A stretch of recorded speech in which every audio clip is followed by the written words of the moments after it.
Pray to the sun, pray to the sun, pray, I pray. Hail everyone, we are Bingetown TV. That's all I got. But if my You intro hyped it wasn't up. clear enough for everyone, welcome in. We are the Bingetown TV network coming to you live via an edited podcast recording on the Binge Empire and Final Form podcast feeds.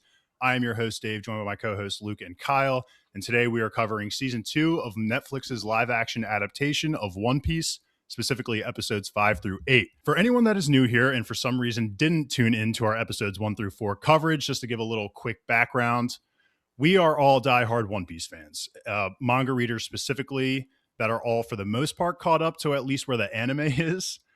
But with that being said, we are going to try and keep this as spoiler free as possible, as there may be a small, but probably not, number of you that have never watched the anime or read the manga. In our group, we typically consider One Piece one of, if not the greatest piece of fiction ever written. We think it's damn near perfect. So, of course, when it gets remade, our expectations are at least fluctuating around perfection, which this show is not. However, I am officially a cult follower of this show. I am sipping the Netflix tea that they are dishing out for this show. These last 4 episodes were incredible. I genuinely have maybe 2 whole complaints in these 4 episodes. In the first 4 discussion that we had, I had lightly criticized Iñaki in our first recording. I think we all kind of had those complaints. Those honestly were all completely gone by these 4 episodes. I thought Iñaki did an amazing job, as did all of the actors. I genuinely thought that these were the best acted episodes of the entire series that we have gotten. I am just so pumped. I legitimately have not stopped thinking about these 4 episodes because they just nailed them so well. I'm rambling here. I'm done talking. I'm just gonna hand it over to Luke and Kyle now, since they weren't here on the first episode recording. I'm just gonna have them briefly talk about their season 1 thoughts, and then as well as their season 2 thoughts of overall. We'll start with Luke since he's the first one on my right. You did a great job with that intro. I expected you to be the one that's going to keep us on the fence, because I think that's how you were a little bit in part 1. But if Kyle doesn't have many notes here, this is just going to be a glazed podcast, because this was so damn good. I am so proud of the Netflix team for doing this. Like, I think everything to do with this show, all the peripherals, the casting's amazing, the interviews that they're doing, everything behind the scenes has been some of the best marketing I've ever seen for a Netflix show. And I think that they landed this ship. I am blindly signing a check for as many seasons as they want to do. I will be seated. This has been so good. I'll try and keep the meta talk about the show itself to a minimum, because I know you guys did a great job of laying that all out in the first podcast recording for season 2. Like, I know that, everybody's on the same page about the cringiness, but you guys talked that to death in the first part. We don't need to hover too much on that. I think that the only thing I'll say is that, yes, Luffy's the toughest character to adapt, but just like you kind of laid out there, Dave, he did a much better job, Inaki, in the second part, these 4 episodes that we're going to go through. Just fantastic work. And then just some quick summary points to cover all of the first 4 episodes from my perspective is just that the show's amazing. One Piece is, like, if not the defining through line of our 20-year friendship as a group, I don't know what it is. So, like, we're kind of a mind meld when it comes to One Piece. We all have the same type of opinions. It's tough for us to not just be a universal agreement in every opinion we have. So we'll try and have some disagreements here, but just overall, like, you guys killed it. Like, everybody else, Emily Rudd as Nami stole my heart. She's the best.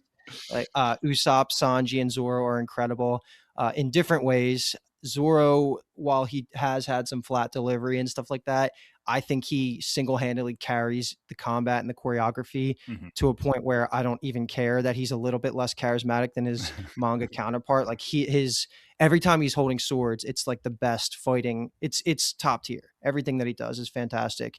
Usopp is stamp of approval. Like, he's better in live action than he is in the manga. Full stop. I don't even need to go there. Like, he's my least favorite Straw Hat from the source material, and he's arguably a top 3 in the live action so far. And then, just all around good stuff. I'm really excited to jump into this. Some of the side characters have been electric, like Smoker. I can't say enough praises about. He was great. Dragon was a little bit of a letdown, but I'll give him some room to grow in future seasons when he has a bigger part. And then I think that's pretty much my spiel off the top. Whiskey Peak was the best fight ever. I loved everything to do Mhm. with that. That kind of piggybacks off the choreography. And I'm very excited that we can now openly talk about Nico Robin as a character. We don't have to call her Miss All Sunday because we get Oh, that that was a reveal. pain for She me. is, dude, she is fantastic. And then, oh, last thing too, we've said this a bunch of times in the first season. I love the campiness of the title cards that we get for every single character. I Oh hope my they never god. stop doing that. Keep showing the bounties, keep making Mhm. the electric music that they come in with, like the rock chords every time we get a new character. Keep doing it.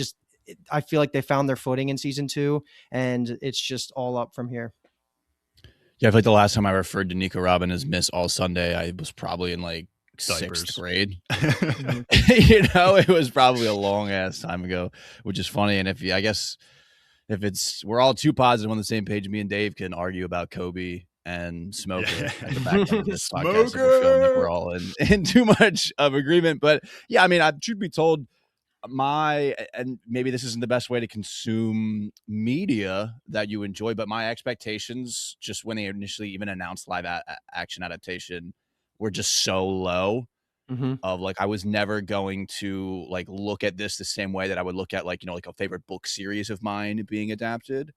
There's just like something about manga, I think especially One Piece, that just you give it your best try, you see what it is, and then you just try to enjoy what you can. And there's just like a lot to enjoy.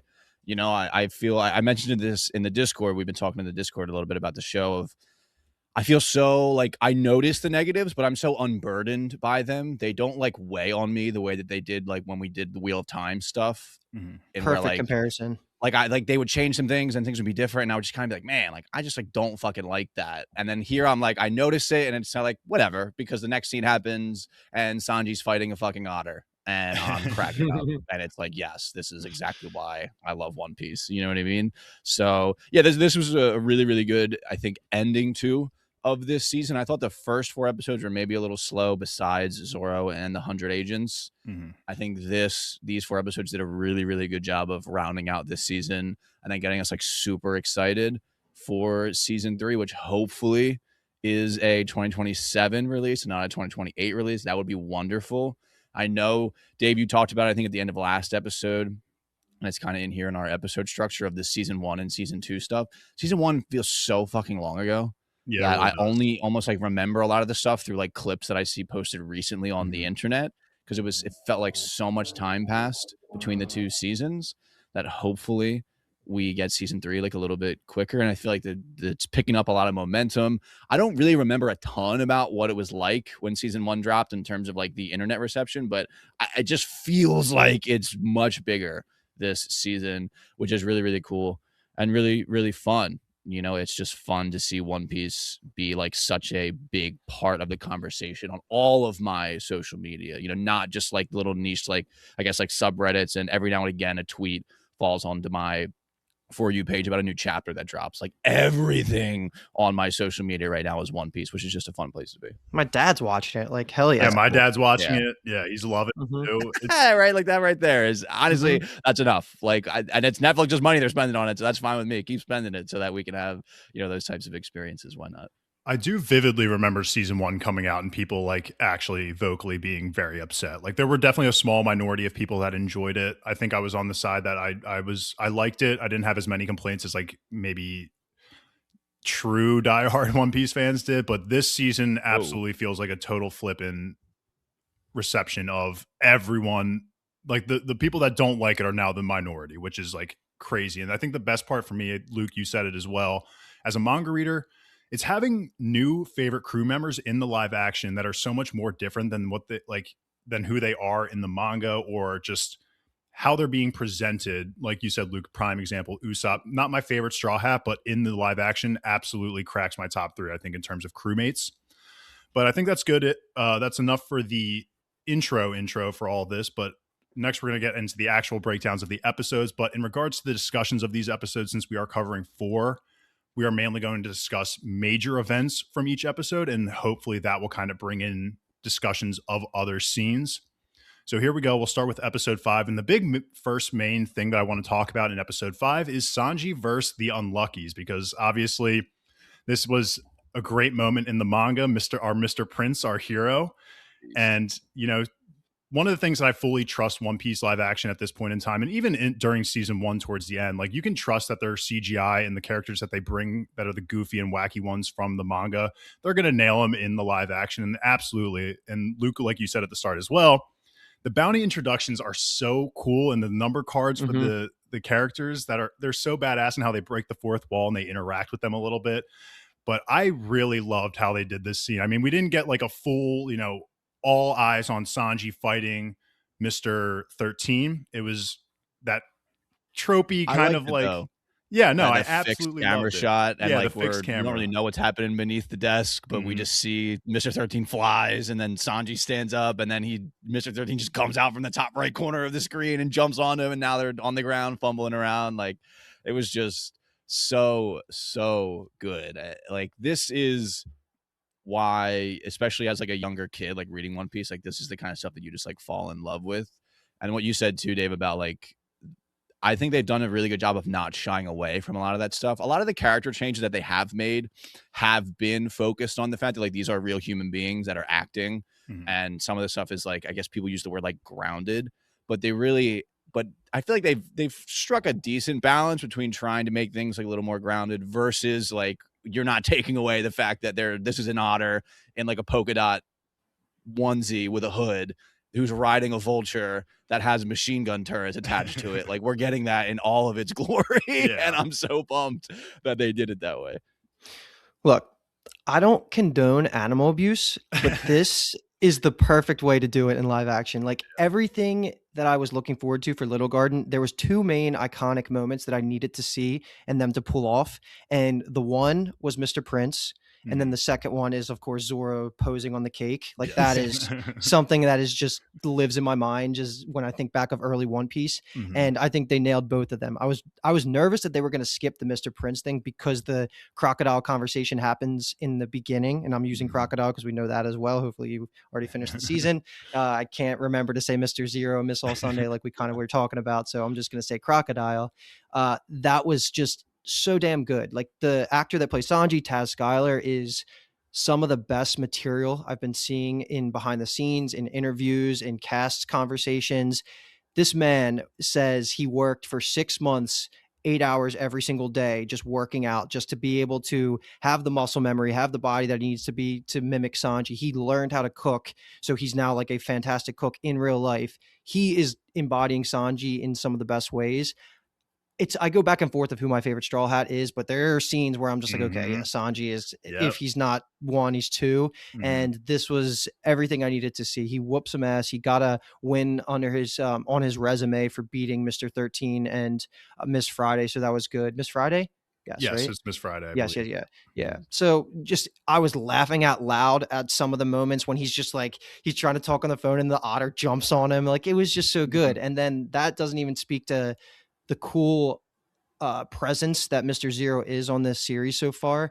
And I really liked that at the end of the conversation on the bada, he realizes what's going on, and that he starts using his powers, where you see what he does to like a flower. And I'll leave it at that because we can't talk past that. But that was just a moment of controlled rage that you got to see, and that just highlights some of his personality of when he loses control, what that actually means for the rest of Baroque work. So just claps all around. Fantastic. And I liked how the white wax house looked. It was probably a joy to build that set. Yeah, the initial scene too, when Sanji walks in and he's like, oh, we got chains, we got candles, we got red wine, like someone had a good fucking time here, and people, I've seen people like arguing on the internet about like they've changed him too much, but like it's so much better that he's not so like, much better. Nosebleed, oh my god, hard eye, like incapacitated around. I mean, Emily Rudd's all I need to say, but like, it's just, I feel like I like this version of Sanji so much. And I love Sanji from the manga and the anime, but he's just, Taz Skylar's the man, like you said. I saw a behind the scenes clip that like the shooting of when he's like running away, and it was supposed to be like, chronological of like the explosions are supposed to happen in like in order, but they all started going off at once while he was running. So it was just like dust and debris everywhere. Like, if you go back and watch it, like he like dives like through the pillar, like, and like kind of crawls into the house because he literally couldn't see anything. He was just running through all of the smoke. And like the pyrotechnics kind of malfunctioned, but they kept the shot in. and that's just him, dedication to the craft, maybe just throwing it all out there. So yeah, they really really nailed this stuff. This was great. I'll say it now because we're talking about it, and maybe it's better to say it at the end of this episode. But I thought episode 5 was by far the best episode of this season. I think it's the best episode of the entire live action adaptation of both seasons. It's up there for me. I by the end of this episode was genuinely hype. I watched these late at night, which was not a great idea because I was sitting in bed just thinking about Dorian Broggie. And we can talk a little bit here.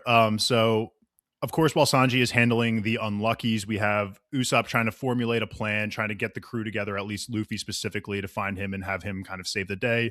But he does run into a dying-ish Broggie, who again, like I just said, this was one of the greatest speeches, I think, of at least this year that I can think of. The delivery of Broggie and seeing the impact that his words actually had on Usopp and him countering all of Usopp's negative thoughts, I just thought was perfect, man. Broggie made me feel like going out there and just saving a life, I just wanted to become a vigilante in that moment. Broggie got me. I don't know if you guys have any thoughts that you wanted to comment on. I know it's a very quick scene, but I just had to shout it out. Oh, look at Arya joining the pod. That's so funny because I was literally going to say this was the Ned Stark, Bran Stark vibes of, like a man can only be brave when he's afraid. You can only have courage in the face of fear. It's a necessary element in that. And you guys aren't really caught up in the manga at this point, but the Elbaf arc is fucking fire. So yeah, this was just great to be experiencing it in the manga, and then we're getting this in the live action of we meet Dorian Broggie. And yeah, man, Usopp they've done a really good job of painting kind of what he's all about, and getting this interaction was just such a necessary kind of kickoff point for Usopp to do what he had to do in this episode and kind of become the hero of Little Garden. So yeah, I mean, and B-Tom said it, and I'll just reiterate it just to say it again. So we said on both episodes, the way they did the Giants was just fucking fantastic. They look great. They did switch it. So Dory is the one that loses in the manga. And then we have Broggie loses here. I've read interpretations of that being, and I will choose to believe this because it's pretty funny and it's so Oda-esque and meta-esque of it's flipping it that way, then again creates this eternal tie for them. So in the manga, it's one way, and then in the live action it's the other way. So again, love still that. Tied. Absolutely, I didn't even catch that. That's so great. Yeah, so that's pretty funny. And I don't have any additional commentary. I want to go into a spiel about Usopp at the end of Little Garden, though, which it's just going to be all praise. So, and this is where it starts. Absolutely agreed. I was already loving Usopp's character in the live action at this point, but I think this scene started the whole, okay, maybe I should start considering him in my top 3 of the Straw Hats because he just absolutely delivered. So the next thing we can go to is while Usopp is looking for Luffy, Luffy is actually having tea with Miss Golden Week. And this was actually one of the best acted moments, I think, of Iñaki in general, because he did a great job of showing his perseverance of wanting to, fight through her abilities while also providing some great comedy moments. The tea is delicious. That I was actually cracking up at that. So I just want to give some flowers here to Iñaki because I had been a little harsh on him in the previous episodes and last season. So I have to just give my flowers to him here for this great acting. Every single Baroque Works agent is a fantastic scene partner. I don't think there's a single one Miss Golden Week. Fantastic. Obviously Miss All Sunday is going to be an all-timer at some point. Just every time, even what's her name? Valentine. I was so mind blown at how good she was. I know B-Toms loves Mr. 5. I do as well. Every single one of these Baroque Works agents has made the show better. And I just hope that they keep giving them the screen time that they deserve. And remind me, because I feel very ignorant and I can't remember, is Golden Week's ability a fruit that she said, or is it literally just a random ability? So she doesn't say in the show, I'm fairly certain, but in the manga, it is, I'm pretty sure, confirmed a devil fruit, but I don't think it needs to be. Because that's such a weird power. Yeah, I completely agree. And I think one of my other small complaints I had was that the fact that I'm pretty sure Golden Week is the one that paints Mr. Three's candles. His candles don't just appear fully colored like they did here in the live action. they're supposed to be white, and then she is the artist that colors them in, and that's where the coming in. But yeah, they didn't make that clear. But I love the darkness aspect of her backstory and the way that she's like, my parents wouldn't let me play, so I just painted them and put them in a box. I was like, holy shit, girl. Like, you got some issues, man. Like, that is something that was, I love when they go a little extra above and beyond to kind of give us some like realistic darkness in the world. It was a good resolution for how they. It's not actually. That's crazy. Not a devil fruit, yeah. That's like crazy. I think that's like a really good encapsulation of like early One Piece. Yeah. There's a lot of things of like Oda was figuring a lot of stuff out. Yeah. And like powers and stuff change. I feel like pretty not drastically, but there's some things that like are very important like midway into where we are now in the story that like weren't even really a thought at the start of the series. I would say that's probably one of those things. But yeah, she does not have a devil fruit, but I mean, it's not any less, powerful, ominous, scary. I mean, especially because Luffy's like our guy. And he's like, especially like emotionally. And I think, he's just this like beating heart. And, Nami says that, when you see it, you see it. And when you know it, you know it. And there's just something about him. But even him, he's incapable of kind of breaking through of whatever this like mysterious power is. So, yeah, I mean, she's a great partner too to Mr. 3. We'll talk about Mr. 3 obviously after this. But I think that the combo of the two of them are probably, they might be the most formidable, like 1-2 almost within Baroque works, especially that we've seen so far. Yeah, for what we've seen, I agree.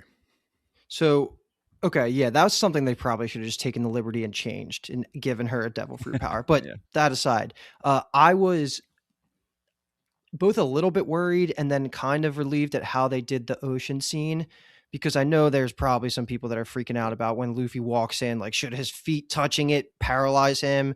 But then he only got like ankle deep and then he started like drowning once the thing broke. So I was okay with it. That was just something that I was like on the edge of my seat. Like, are they really going to mess this up? Because this is like a core rule for the One Piece universe of how devil fruit users interact with the ocean. But it was fine. Like, it wasn't a highlight, but it definitely didn't take away like I was worried it would. I also like the extra touch they went of Miss Golden Week telling Luffy to say, I'm never going to find the One Piece and I'm never going to be king of the pirates, and that he doesn't actually finish either of the sentences. He says, I'm never going to find the one, and he says, I'm never going to be king of, and then he's saved by Usopp, which, again, great moment for Usopp here to save Luffy because, again, this is a full character moment for Usopp. We've seen him as the scared kid. He's been choosing to run away from fights rather than confront them, and here he goes against someone that he knows is pretty strong in Miss Golden Week's power and hits her with a little shimmy. Yeah. This was definitely another one of those moments where I'm like, Usopp, loving you so far. So the last thing I wanted to say about this stuff is, I mean, specifically about the way that Luffy is acting. I feel like Luffy as a character, he just oscillates so quickly. He's so hot. He's so cold between comedy, between seriousness. And I really think that Inaki is very good at when it's just like staying solid at one temperature, but when you're forced to go back and forth so much and like the level of emotion that's involved in both ways, Luffy, like if he's serious, it's 100% serious. And if he's funny, it's 100% funny. There's really no like playing it 0 out of 10 or 1 out of 10. And I feel like when he gets to sit in one of those emotions for an extended period of time for like multiple lines and an interaction, like it's good and it works very, very well. And that was, I think, really on display here with what you said, Dave. Definitely. All right. The next major event we can talk about is the wax cake, which kind of gets broken up into 2 parts here. We can kind of specifically talk about Usopp's fight first, and then we can also talk about Luffy versus Mr. 3. My comments here are just more glazing of Usopp because, dude, this was freaking epic, man. She lays the first punch down and you're like, damn, that did some damage. And then she says 20 kilos and then she hits him again 50 kilos, hits him again 100 kilos. Like, sure, obviously any normal human being is absolutely dead. Let's remind you guys that this is a live action anime, so these characters can handle a little bit more pain. But this, I don't even really okay, I remember this moment in the manga, but I feel like I'm actually going to be resonating more with the live action moment than I am with the manga, if that makes any sense. Like, I just feel like they nailed this so well for Usopp. The gag of him like running around the cake and being goofy, but at the same time, like also being able to break through and show his seriousness and save the day. Usopp flowers for you all day, man. This is going to be a Usopp glaze pod, at least for this episode. So, I mean, let's just stay focused on the Usopp part before we go to the Luffy and Mr. 3 part. But when they do split, I just need to shout the line out because hardcore fans probably love it as much as I did. When Usopp's trying to break him out of the trance, he's like, come on, me and you, just like Shanks and Yasopp. Like, that was a really cool little shout out that they said there. I'm excited anytime you mention anybody from the red-haired pirates. So anyway, the fight by the cake, like it's going to be a common theme. Dave, you've already said it once or twice this podcast, but I got chills so many times throughout these episodes. And one of them was here. I loved the moment when Usopp helps free Zoro with the fireball. And then he just like jumps out. Like that looked amazing. Another common theme for all my commentaries, whenever Zoro has swords in his hands, I'm excited. So that just like is a cool release. Everything about this, like it was so damn well done. The way that Zoro was still trying to cut his leg off at points, like that's just comedy at its finest. That's true to his character. And like he took the punches. Everything about this, like Usopp is already better than 1,000 chapters worth of his source material. For me. I kind of agree. It's so sad.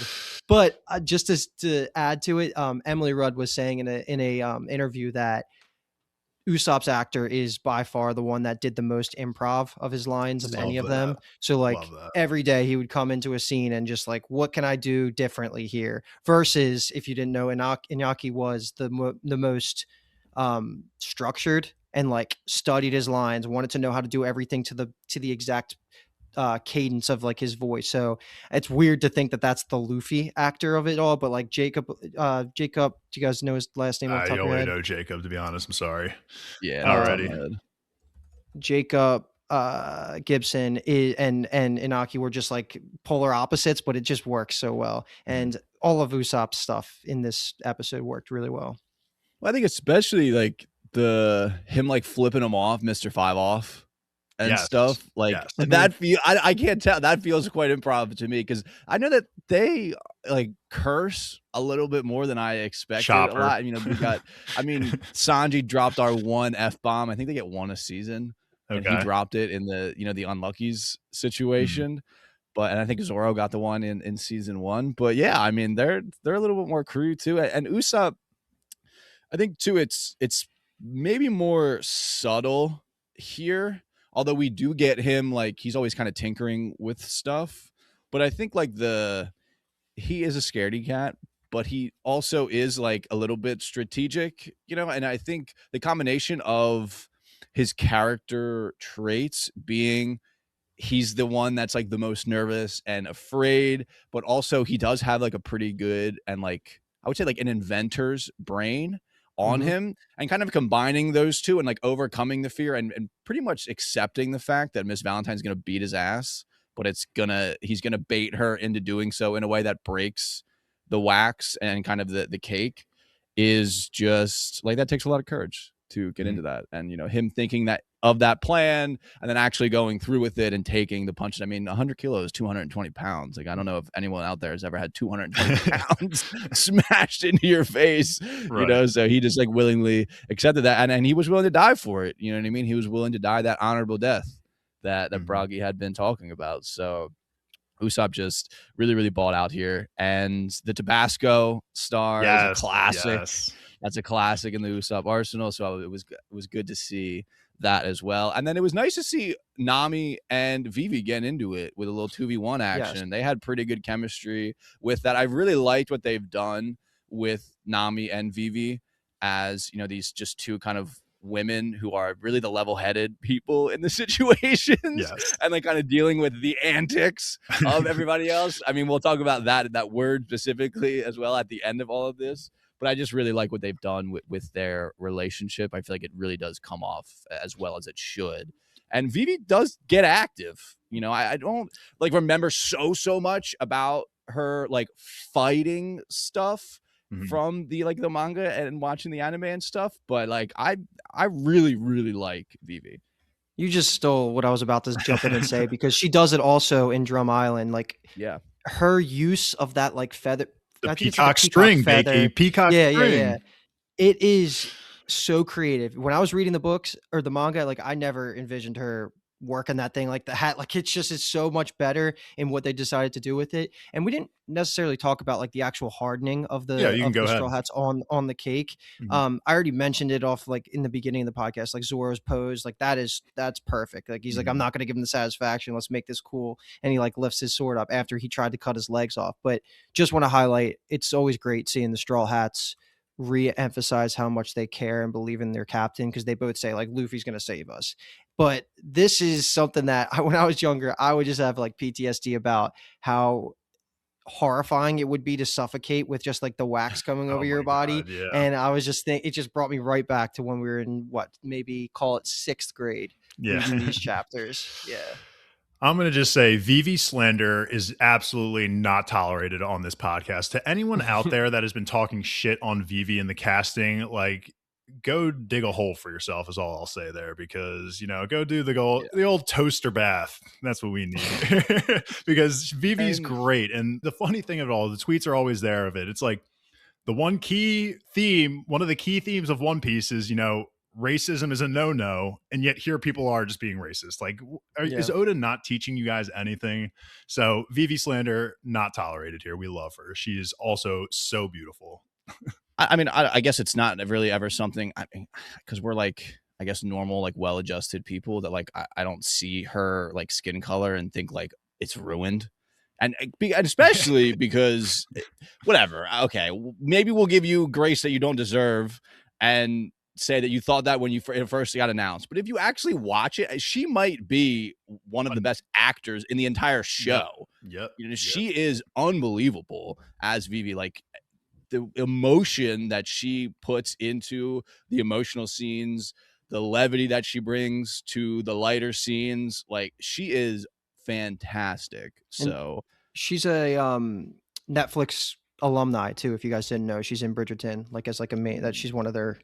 I had heard that. I don't know if you guys have either also listened to the new official live action One Piece podcast that's coming out that is hosted by Iñaki, but Oda himself in the interview said that he just like knew right away. Like, he said like she was like one of the easiest casts almost for him in terms of like, she just nailed it. And you can clearly see it here in the show. So SMD if you hate Vivi, but I will say about the podcast, they all host each of them. It rotates, an episode. Yeah. Yes. The first one was Iñaki and Oda. And then I know Zoro does one with like, I think like one of the stunt coordinators, Sanji hosts one, et cetera, et cetera. Yeah, definitely fun. But any final thoughts on the, I guess the wax cake stuff specifically before we jump into Luffy Mr. 3? No, I thought that the Luffy Mr. 3 stuff was pretty interesting. I'm kind of curious what you two think. I mean, maybe Dave specifically, because it was a little bit of a change from the fight of like in the manga, Luffy immediately knows which one of the clones is Mr. 3, just kind of off of instinct. And then here it's a little different. Let me explain that, because if you're only a live action watcher, like, you're missing out on a treat, because this is one of the only chapters of the 1100 that we're at right now that I remember the name of, because it just is so vivid in my mind. It's Luffy rolls up, sees the army of the Mr. 3 clones, and it's just immediately Mr. 3's talking shit. He's like, yeah, like you can't find me. Like, instinct's not going to help you here. And Luffy just winds up and just punches one and just absolutely destroys him. And he goes, how'd you know? And he goes, instinct. And that's just the name of the chapter. Yeah. I think that was what I wanted, unfortunately. Yeah, I think I'm with you guys. So this was definitely one of those moments for me that I was maybe one of the two complaints that I had at the start, that I said at the start of the intro. But even thinking back on it, like, sure, it leads to my disappointment as a manga reader, but we said on the first episode that this is definitely a show that I feel is more catered to new watchers and people like that. And yes, it's a badass moment in the manga, but I think it still was executed well here. It made Mr. 3 seem more capable, especially since he is going to be a relevant character more so in the future. So I think it was good to add that layer for Mr. 3 in his power to make it seem like he is actually more of a threat than maybe the manga had led him on to be, since it was a one shot. But I still thought this was really well done personally. The Gatling stamp looked great too. I'm liking these CGI effects that they've been using for Luffy's powers, specifically the Gatling moves, they've looked great in my mind. And yeah, I liked also how when he throws the punches at all the wax figures, they kind of ricochet to again kind of emphasize that these just aren't made of pure wax. Like they're harder than that.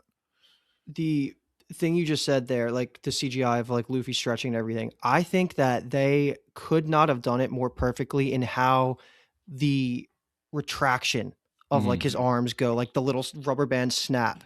I don't know if it was that good in season 1, but every time he does it in season 2, it looks so good. The sound effect is really good and it's just so believable. That was the stuff when we were kids. We're like, you can't adapt One Piece because of that, like stuff like that. But focusing on Mr. 3, forgive the pronunciation. You guys talked a lot about him in the last podcast. David Dasmalkian, I want to say his name is. You guys said everything that I was going to bring up originally. Like he got inspired by his son, all that good stuff. I just need to correct that. I can't believe you didn't. You went through a resume of like some of the things he was in, but didn't shout out Dune. I was a little upset there. Whale. He's like,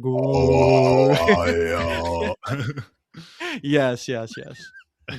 Yeah, I mean he himself is fantastic. The Luffy change, yeah, I'm kind of two minds of it in a way, because I am on record.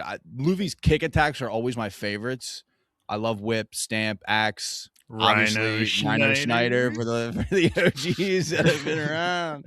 Rhino Schneider's the best Luffy attack there is, but I do kind of see a lot of people talking about this on the internet, and I think the more I read it and the more I kind of watch the show with that mindset, Luffy has, I think, been, I guess, nerfed in a way is the word, and this is, I think, an example of that, because it is easy for him in the source material, while I think they're having Luffy struggle a little bit more. And I think when I first read that, I was kind of like, whatever, you know what I mean? And I think it's, for me, like, I know that Luffy's strong, so it's like I don't need to be told that. But, you know, for people that are experiencing for the first time, I would honestly maybe be interested to hear people. And I'm not really someone that enjoys like power scaling as like a serious discussion. Like we can hang out and, you know, get under the influence of some things and chat tongue in cheek about power scaling. But like I would be kind of almost interested to hear what people think of like the order of strength in the Straw Hats, because it almost feels like Zoro would be the answer for a lot of people. And then like maybe Sanji and then potentially Luffy, you know, when I feel like it felt like it was always very obvious that Luffy was the strongest. And, you know, he fights Mr. 3, who I think up until this point was, you know, he's like the big bad of the season. He feel like the strongest character. Luffy fights him and wins. So like that's there as like a feat. And then naturally, you know, Luffy is the one who defeats Wapol. And that's like the feat of the end of the season. But I still feel like Luffy's kind of like ability as like power isn't necessarily coming across as defined as it was. And I almost feel like it's maybe a purposeful choice. I mean, we'll see what happens in the next season, but yeah, agree with everything you just said. Yeah, I totally had something, but I lost it. Maybe it'll come back to me later on. But the one thing I will say, in terms of the final fight or the final actual shot with the Gum Gum Hammer, I'm going to shout out another great Iñaki acting moment when both the candle locks are on him and he breaks the one, and his muscle, like he's lifting the one arm with his freed arm, and he's like getting hype. He's like, I'm not going to let you talk like shit on my friends and all this stuff. Like I was actually getting pumped, and you could see the muscles on Inaki's arm as he's lifting that candle lock.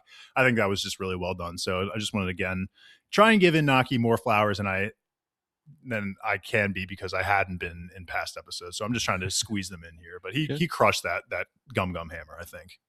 Yeah. I mean, and the Straw Hats crushed this island, man. I mean, like I said, I loved this episode so much. We have, I guess, the send off maybe is the last thing for us to talk about, which was awesome. Pray to the sun, pray to the sun, pray, I pray. Dude, it was immediately like that song played. I immediately went to Apple Music and I added it. Like I'm already like, I'm about 13 listens in. I think I was in my 2-hour car ride drive home this morning. I probably had it on repeat at least 10 times in a row trying to get the words down. And amazing send off. I mean, the fact when they're looking at each other and they're just like, I've wielded this axe for so long. I've wielded my Terry sword for so long. And they just, the sovereignty ruler fucking swing into the fish. Oh my God. It was so perfectly well done. And I love the shot too of the Slash, like narrowly missing the Straw Hat pirate ship, like chills, man. Kyle, I think I have to agree with you. This may have been my favorite episode of the series. While these next three are also bangers, like this one, again, it was like midnight and I'm just in my bed, just more hyped than I should have been. Sanji, the CGI of this scene, I don't know why I said Sanji. Sanji CGI starts with the same sound, I guess. The CGI of this scene blew me away. The giant goldfish looked amazing. And just for any of the deep cuts super fans out there, this is like a really cool moment because one of Usopp's lies in the past, like what he would tell Kaya about and stuff, would be, I came across this giant goldfish. And it kind of lives itself out in this moment, which anytime there's like giants or big Bravo events, like it always kind of connects back to Usopp in like a weird way and like his lies. So yeah, this was just like a really cool moment even in the manga too. And I think, I don't remember, I should have went back and looked at the panel itself, that like Hikaku sovereignty, I feel like that we only just learned about that in the manga. That, again, I don't remember. They whipped that out. They whipped that. That is what makes, that is again one of the genius parts of Oda, is if you go back in the manga, they use that move. And for any manga readers, we all know who made that move like famous. There's a couple of them out there, but this was 100% in the manga where they use sovereignty ruler. And I think this is just like one of the beauties of Oda, man. Like you live action goers won't understand, but it is just, that move means something, just to lay it out there. Stuff. Yeah. And maybe the last thing to say for the episode, and also maybe an interesting commentary on One Piece as a whole and how this adaptation is slightly different, but potentially in an elevated way, is I feel like is the last scene of this episode, is it not Mr. 3 pretty much suffocating Miss Valentine?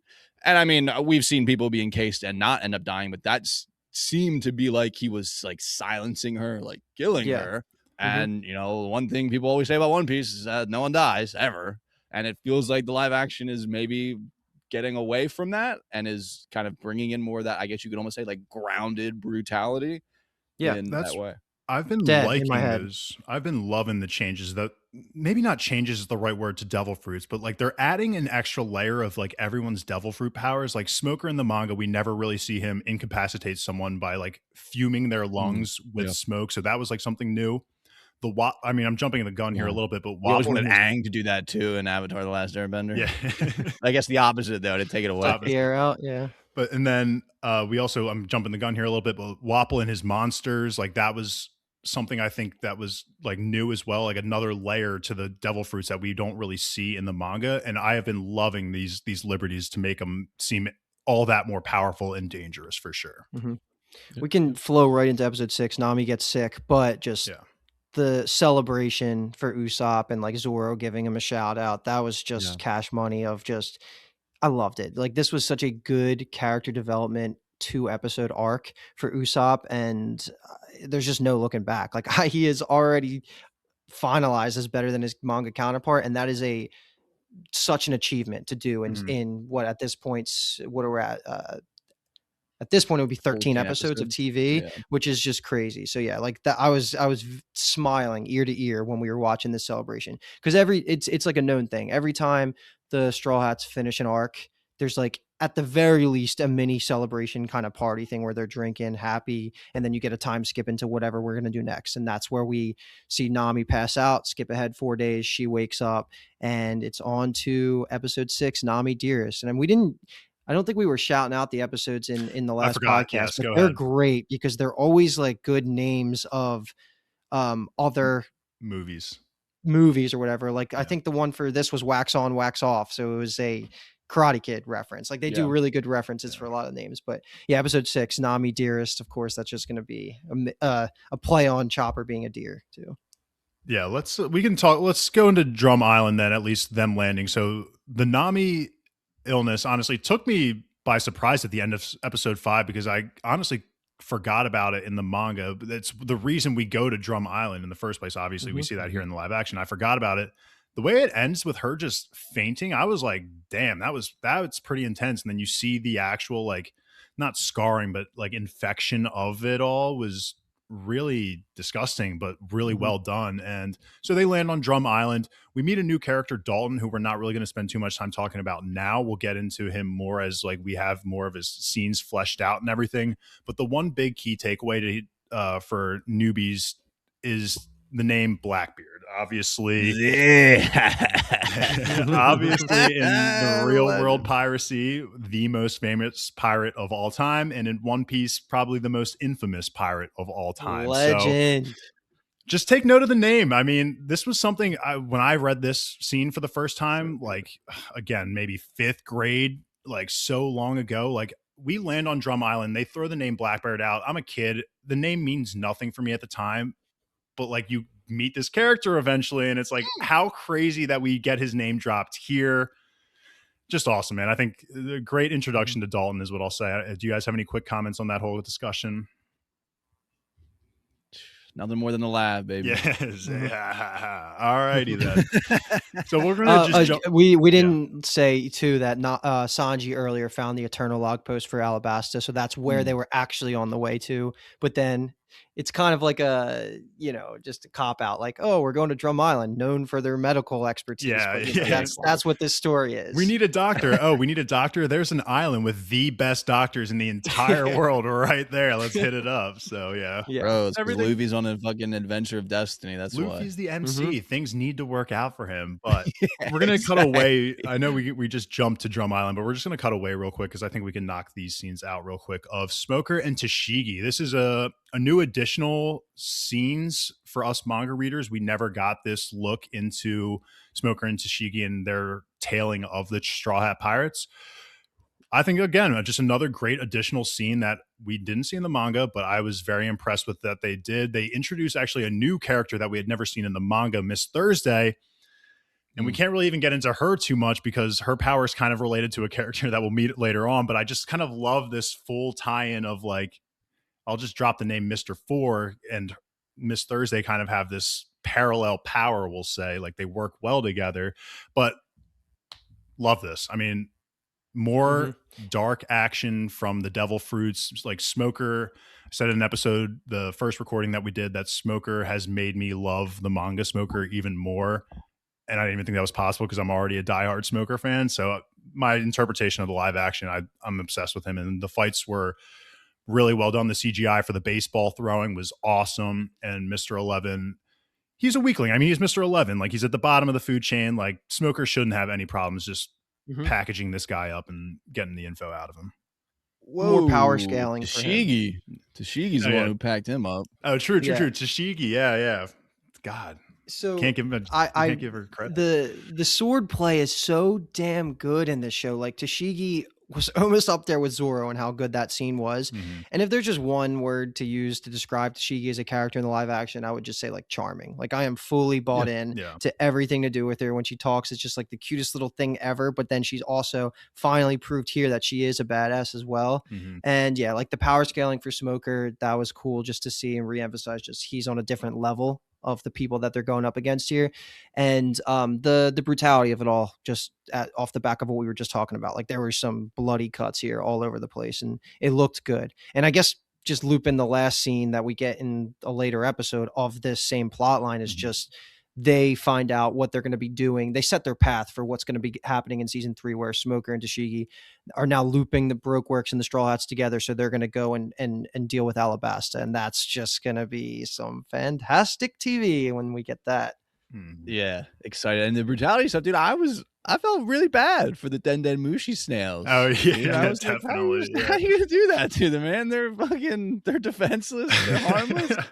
That was crazy. But I also love, and I think this was a really good example of there's almost no character in One Piece that is immune to the comedy of the series. You know, Smoker is this like hardened guy, you know, he's always ripping 2 fat stogies and he's beating people up, but then he's still like, when he does the like, you know, get on the bench or whatever, and then he was like, she's got me doing it, you know, like that's just like a great example of like the way that humor is done in One Piece, in my opinion, is so unbelievably well done that almost every character almost that we've gotten has if they're in the story long enough, they'll get a moment of comedy, even if 99.9% of all their content is like incredibly serious and, you know, they're brutal and all this stuff. Like there's gonna be something that's probably gonna make you laugh with them. And I just thought this was a great example of that. Is this the last we'll talk about Smoker for the podcast? Probably, right? I think so, yeah. I kind of laid out his path. Mhm. Just Dave, you like, I associate Smoker to you. I think of Smoker, I think of you. Of Yeah, course, you have to. should. Yeah, that bomb. He just could not have been better in the live action. Everything with I think his Devil Fruit looked the best. I know, I think it was Brian maybe on the last podcast that said his plus Robin's Devil Fruit like looked the best. Debatable for the second one, maybe. I'm not saying no. I just far and away tier 1 Smoker. Like, honestly, Mr. 3's Wax looked really good compared to what I had in my head too. That's like up there, but I am just so happy with how he looks. I think they did a really good job with every time they flash to him, he's exhaling a thing of smoke. Yeah. I thought they weren't going to be consistent with that, but I was looking every single time, even when he's not talking in the background. He did such a good job. That actor seems to be just like, I know he's not portraying happiness, but like, I feel like his actor is happy that he's like doing this and he's leaning completely into it. If everything about him feels genuine. I absolutely feel that through the screen as well. So thank you for giving my glaze to one of my boys from the OG days. Still a bitch in the manga though. Yeah. Kobe, I'm on Kyle's side for the manga. This is, guys, if you guys are listening to this, this has been a decade brewing discussion for so long. Sensitive topic. So we love to bring it to the podcast. That's coughing baby versus hydrogen bomb, bro. Yeah, Kobe's the coughing baby. Yeah. Yeah. All righty. So there you go. A little disagreement. Yeah, there we go. We're bringing it. I'm agreeing with you, so just disagreeing with Dave. Yeah. All right, let's get into another iconic Luffy moment here, the climbing of the mountain. And this kind of parallels a little bit. We'll also kind of tie in Usopp and Vivi having a chat while Luffy is climbing with Sanji to save Nami. But my only word to say, epic. Great interpretation of Luffy struggling to climb through. I love, obviously, him dragging, like getting caught a little bit and having to fall. And his fingers, I'll never forget that manga panel either, of his fingers just sliding down the mountain and it's just all this blood pouring from it. Like, it's such a visual burden because it's so gruesome, but in the live action, they did it so well. You can see his bloodied hands at the end of it. Like, this isn't even a complaint, but the one like small distinction of this scene from the manga is that like Luffy carries Sanji he gets halfway and then Sanji passes out and Luffy has to basically go the rest of the mountain carrying both of them. In the live action here, he's near the top when he saves Sanji with the like diving and using his head. Yeah. Oh my God, that was so crazy. But that looked good though. The head stretch did look good. That was something I was definitely looking forward to because that is, again, we're using the word iconic because that is just what Luffy and One Piece is. So many scenes are that, just iconic, and this was one of them, and they nailed it. Like no notes, genuinely. Like even what I brought up of the distinction of the manga and anime, not even a complaint. Just that they still nailed it. It is kind of funny to think like, couldn't Luffy just stretch from the bottom? Like you just whip Sanji up there and it's like you probably gonna throw him from the bottom too. Yeah, maybe. A little bit. Yeah, get up there. I mean, it wouldn't have been clean, you know, but Sanji's durable enough that he could have fucking threw him up there and maybe Sanji lands on his feet and you know, I don't think he'd break anything. It probably wouldn't be incredibly fun, but it might be more efficient. There was a very famous SBS corner, which is like an opportunity that Oda takes for every chapter where he answers fan submitted questions, random things. It could be like, when's Luffy's birthday? What's Nami based off of in real life? Stuff like that. But sometimes he gives real good canon answers that actually matter for like the entire story. And one of them around the time when we're in this arc was like, how far can Luffy actually stretch? And Oda did not give a concrete answer to that. He did his funny version of answering it, which is gums is what he said. Yes, he uses a metric that doesn't make sense, which is gums. He's like, he can do like 80 gums, but if you stretch to 100 gums, like you never know. So like he never actually answered how far he can stretch, but it gets better and better as the series goes on. He's stronger and everything. But yeah, like, I mean, I didn't expect Luffy to be able to just swing up like that. No. I mean, the climb itself is very important. Yeah. They were never, ever going to change that. It's just like a funny thing that I can imagine people watching this and experiencing it for the about it. first time and being like, whoa, maybe we should have just done that from the start. But no, Luffy's got to be the beast and carry Nami up the entire mountaintop. And it all worked for me. And especially because they had been at this point kind of layering the concept of the beast and like the monster, and then we kind of get you get one of Chopper's hooves basically at this point. Luffy ends up passing out. And then we get the Usopp and the Vivi stuff, which gives us the flashback that hand to the Lord. Completely forgot about this, that we got like a reverie or a leveille. Did we actually? However you want to pronounce it. In the they manga? just don't call it that. They call it something else in the manga. I actually kind of, because the Abe Lincoln character looked familiar. Yeah. Yeah. Okay. Who, do you know what his name is? No. Hamburger.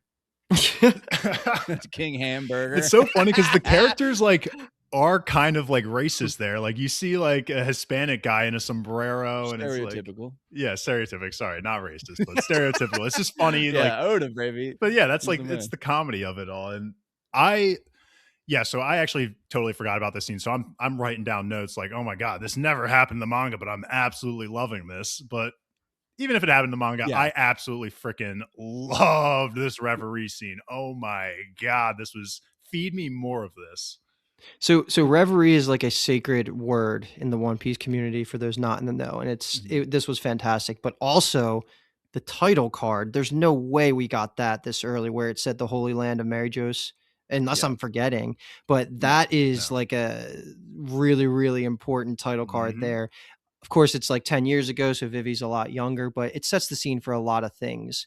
We have like the Dalton interaction and him seeing and recognizing Vivi in the present because of all this. You see like that Dalton is a better person than Wapol already. Like he's having the hesitancy of having to serve the son of somebody he served in the past. So it was really good. And it also, I mean, how much can we say? Like the casting for Wapol was fantastic as well. He's such an asshole. God, I hated him. The purple so eyebrows much. looked good. I like it all. Yep. There is we do have to talk about also, we can do it probably right after this, the one-off scene we get between Wapol and Robin that's before. Yeah, I was just gonna, because that's the only time we really see Robin, so I kind of wanted to just bucket that all together at some point. But I want to shout out like Vivi and Igorem and how awesome that relationship was, because when we get introduced to Igorem, it's not very long that we understand that he is actually a good guy, and then he immediately makes this sacrifice. And in the time, maybe it feels a little like fast. That's like, oh damn, like we just got introduced to this guy and he died. But it's stuff like this, these flashbacks that can help add layers to characters and relationships so well. And this made me look back on Igorem's death scene and be like, I'm actually like very sad right now. This was because Vivi, you could see from her young age, she had a love and respect for Igorem. He was teaching her all the right things on how to be a great princess. I love the little, you just made your first deal, princess. Like that was heartwarming, man. So their interactions were amazing. And the other thing I'll say is the child actors that they have cast so far, like young Luffy, young Vivi, they're all doing a great job. I can't believe kids can act like that at such a young age. It's so shocking. And we got to see her get slapped. Good reaction there of like their actor being like, it's okay. Like that was right. And then her crying immediately after. Amazing. Yeah. And I mean, Oda's the goat of flashbacks. I mean, yes, he is. No one does. Whether we hate him or love it for it. He's the goat. You gotta love him. Yep. You gotta love him. Yeah. And they always just add just really good context, emotion, and all that. So I agree, Dave. Very successful from that angle. And then the other thing too is like, I just thought that they structured a lot of this stuff so well, because like Luffy and Sanji and Nami are like going up the mountain and they're going to like the big castle. And then we have Zoro and Usopp and Vivi and then this new character Dalton. And the way that they kind of wove those twos, like Usopp and Vivi and then Zoro and Dalton and like their interactions into like the heart of the episode. And then that's setting up kind of what happens at the end of the season. It was just, I thought it was all just very, very successful. I love to see the flashback. We get the right. I mean, this being a really good introduction to Wapol. We get the sneak peek to Vivi's dad. Vivi was kind of saying she's a little nervous to go to Drum Kingdom and all of that stuff. So it was just all kind of, it's all working well. I mean, naturally, Oda's a great storyteller. So a lot of this stuff is kind of almost like an abridged version of what happens in the source material. But it's just good stuff, man. It's great character interactions, development. We're kind of, especially I think from the Vivi and Dalton angle, because we already love Usopp, we already love Zoro. We're really warming up to Vivi, but still, this is even like another feather in her cap. Like, we want her to join the crew for sure, I would say, after this moment. And then we're really seeing that like Dalton is like a good guy, and kind of maybe the struggles that he's been through in his past of kind of, you know, the loyalty and like his conscience and things like that, which get really expanded, obviously, in episode 7 and into episode 8. But this is just all good stuff. All right, yeah. So we can wrap up the episode 6 talk. I'm not going to leave an open discussion for this, since we'll again talk more about their characters in the upcoming episode. But here we get our first look at Kureha and Chopper. And I know we were all thinking the same thing. That fucking song that came in when Kureha steps behind Chopper fucking slapped and was so badass for her.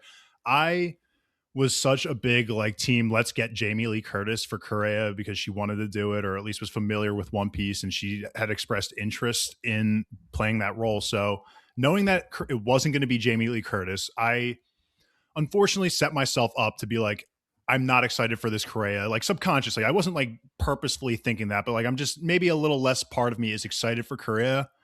Within maybe like 3 minutes of her acting and talking, I was like, Jamie Lee Curtis, who? Like, this woman is crushing it as Kureha. But that song that hits right in the beginning when she gets introduced was so badass.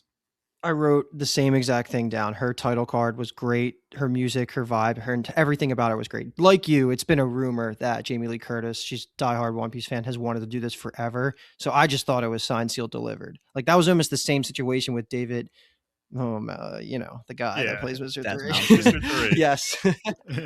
Like, he basically marketed himself to want to do exactly who he was fan casted as. So I thought we were going to get that as well. But Katie Sagal is incredible. She was one of the best castings, I think, for the show for this season. I don't know if you guys know her from other projects. She's mainly known, at least to me, she's a main character of Sons of Anarchy, like the whole run.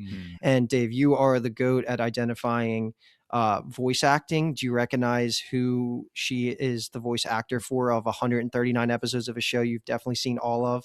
Didn't hit me. No, I did not catch it.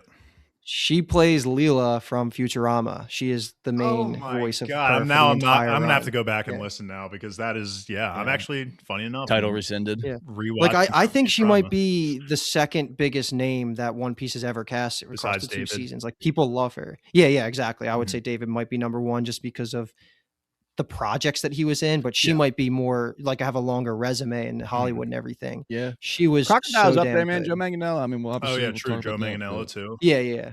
That's a pretty big name. Little dude's yeah, huge. I just the look, man.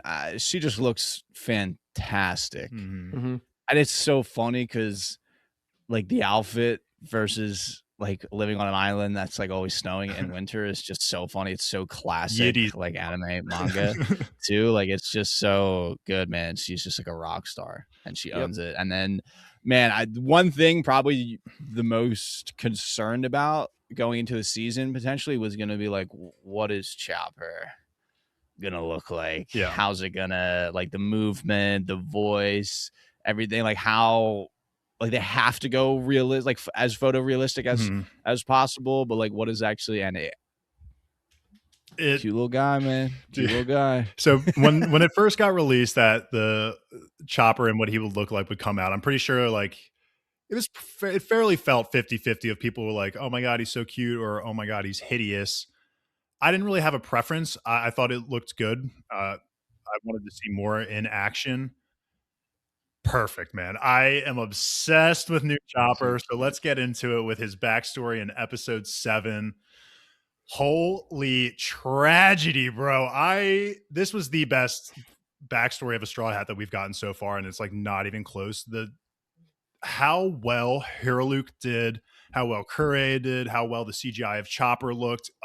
I was like floored. I was genuinely like, all of my notes are in capitals because it's like, I freaking love this backstory. I'm feeling every bit of emotion that I did when I first got this backstory. My heart was aching. I honestly had a tough time finishing it because it's like, I don't want to watch this again and go through the pain of seeing Chopper with his broken leg, bringing the mushroom back to Hiruluk. Like, perfect. Like legitimately this backstory, I don't think they could have done any better. Like there was no notes from this. I thought it was amazing. The last thing I'm going to shout out is the song that Hero Luke whistles is the Boku wa Doctor Tony Chopper. I don't know if you guys have ever heard that song. 6 million views on YouTube. It is fucking in my head, honestly, randomly, because like I'll get it's on like it'll be like a TikTok edit and it's just Boku wa Chopper and it's just all these pictures of Chopper, and that is what Hero Luke's whistling. Like they are catering to everyone, man. It's not just like new watchers. Like this was a reference that I could catch too. Like he started whistling. I was like, no fucking way they're pulling this like fan-made song into the anime. Oda must love it. I just no notes. This was fucking perfect, this backstory. I don't even know how to put into words how Chopper made me feel. He is the cutest motherfucker that has ever walked this face of the earth. So the voice I was worried about, it works for me. His hiding backwards behind the column, I like choked up for a second. Like, I don't know. It was just so important to me that they got that comedic timing correct. And Dr. Hurlick was far and away just like he carried that backstory in like such a good way, where I loved his hair, I loved his outfit, like his house was exactly as I envisioned, his reactions and the time skip of like him doing the scientific experiments. Like I can't praise this enough. And like you, Dave, I was checking the time every second, like please finish this episode, dude. I had to hold tears back like 3 separate times, and I'm like, please, like I get it, I know, like please just get me to the other side of this, and we never have to revisit this again, because it was so sad. And I hope that new watchers like can appreciate like how important this backstory was, and just how it culminates in the cherry blossom moment at the end of episode 8, and why Chopper starts crying so much when Zoro picks him up. And like, dude, this was the emotional heartbeat of this season. It might not have been better than episode 5, but like, my God, it made it more of an emotional roller coaster that's going to solidify this type of season in my head forever. Yes. Oh yeah. I mean, this is the, like, you know, the action and like the comedy is like the jab of One Piece, and then the emotional flashbacks are just like the right hooks. And this just was a right hook, man. And there was more than one, because you get set up by the first thing where like, you know, Chopper's nursed back to health, and you know, he's helping Hero Luke and they're doing the experiments and they get in a little fight and it's cute or whatever, and then Hero Luke shuts him out. And Chopper's like banging on the door. And, I wanted to saying, commit like, you know, like, at that what did moment. I do? Oh like, you know, God. what, like, did I say something wrong? Did I do something wrong? And Hero Luke's like on the ground, like crying, and he's trying to tell him to go away. And you think that's the like emotional, like kind of climax in a way, where he kind of shut him out. We learned that Hero Luke's kind of dying, and it's like, oh, you know, he's trying to save Chopper from that. And you think like, that's so sad. And then they somehow come, you want to talk about coughing baby versus hydrogen bomb.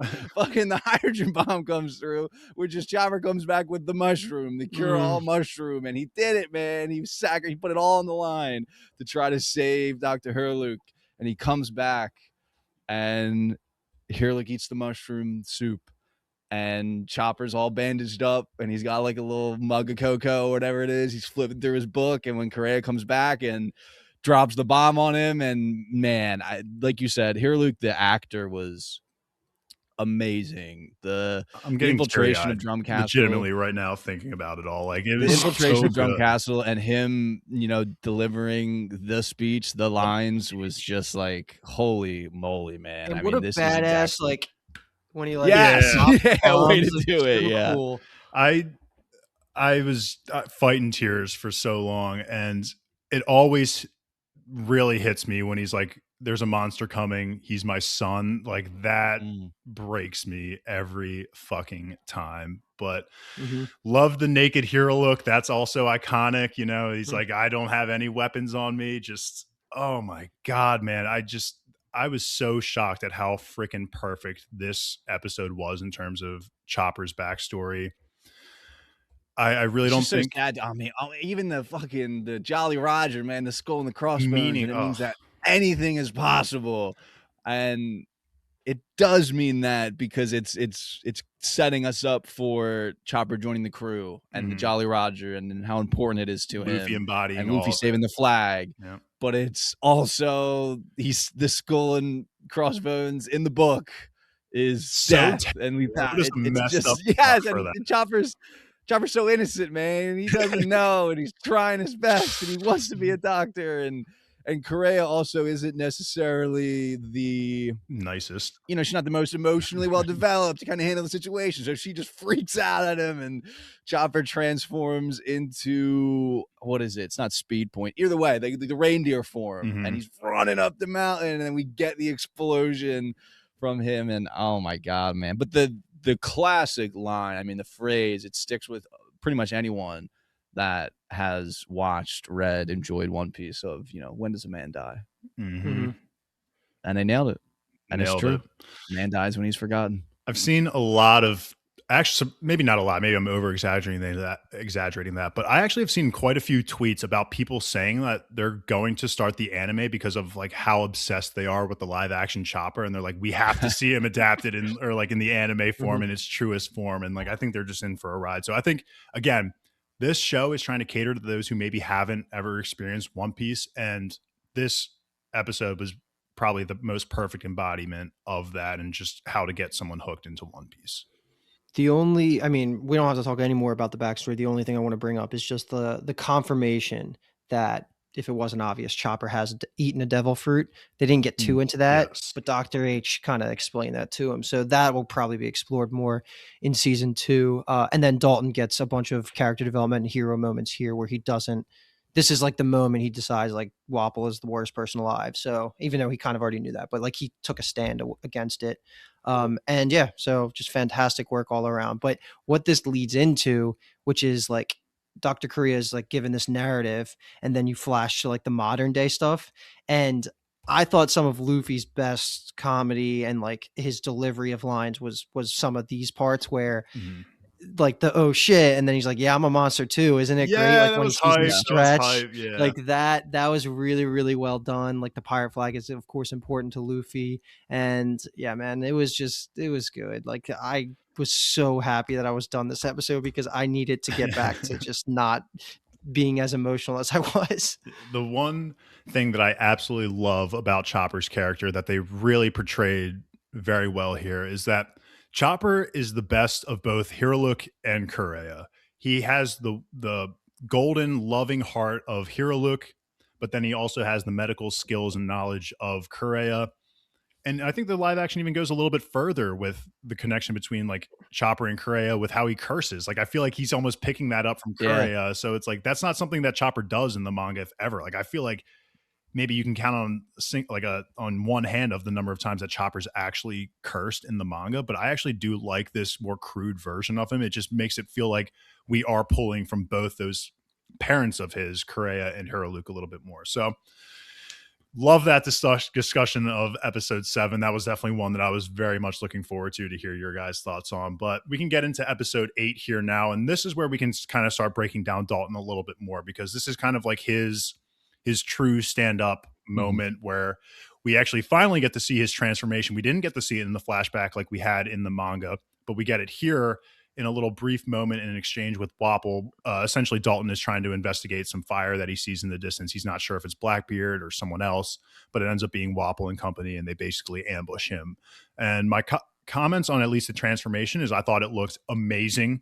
The intensity of the transformation was awesome, and how they're introducing new devil fruits is really well too. I like how they keep kind of emphasizing how rare they are. And they even, I'm kind of jumping the gun here in episode 8, kind of go back a little bit on that. It says Usopp with the line of, does everyone just have devil fruits now? Like they're kind of like layering that comedy on here. But I personally thought the transformation of Dalton looked amazing. And I also will touch on the interaction that he has with Hiruluk a little bit after he comes face to face with Wapol, and just the full circle moment of like Hiruluk rubbing off on Dalton. Kureha is like asking him, why do you keep pushing? And he's just like, he just responds like, when does a man die? And she just gets pissed, but she can also see that Dalton means it. Like he wants to make an impact.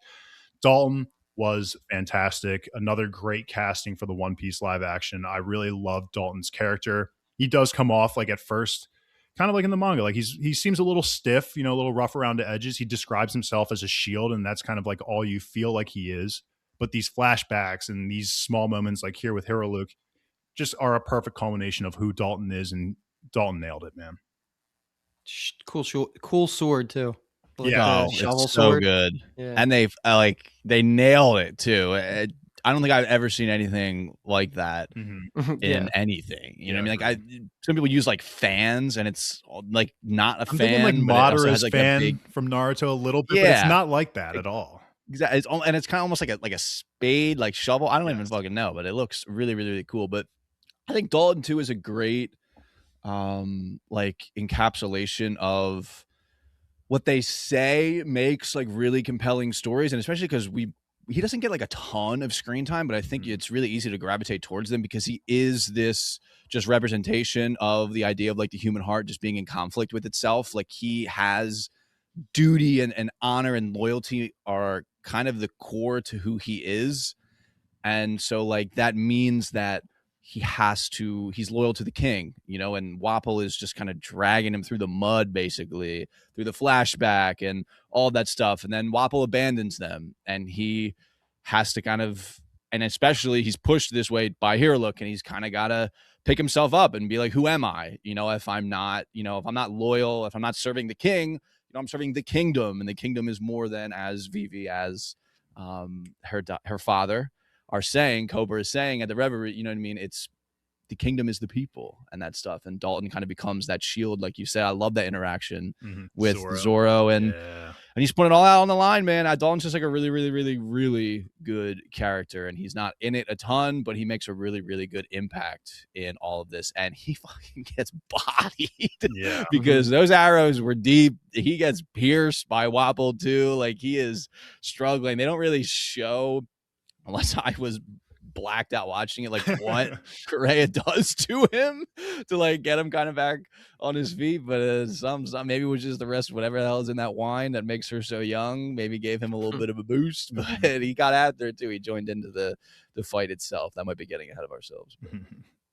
Yeah, I'm good. I don't have anything to add for Dalton. He was great.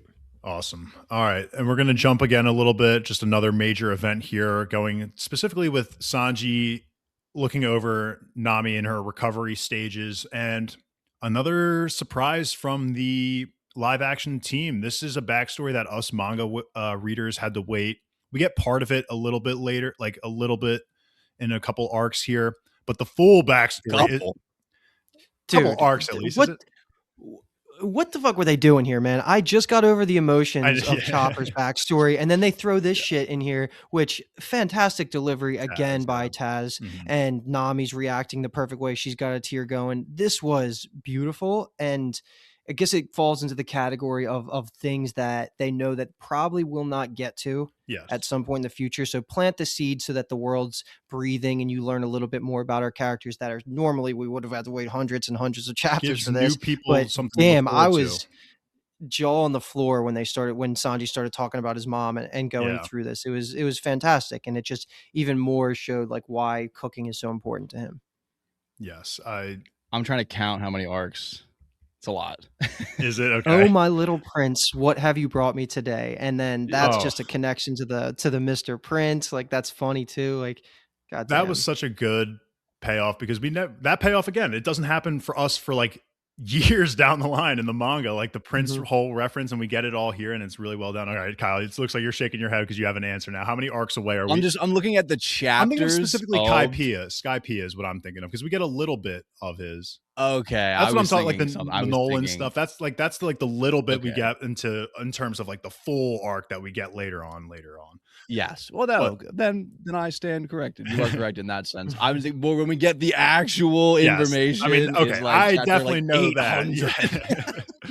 I mentioned this in the first recording of I have been loving the interactions between crew members when they are not all together and fighting. It's one thing that makes One Piece really special, and like you don't really notice it in the time while you're reading it for the first time, but like looking back, it's like these one-on-one crew interactions that you have with characters that are still kind of getting to know each other. Like I love that Sanji's not really telling his full backstory to everyone. You know, it's only really Nami here, but that kind of builds a bond between Sanji and Nami. And earlier in Little Garden and Logtown, I loved how Nami and Usopp got some time together, and then we get more emphasis on the Zoro and Sanji rivalry.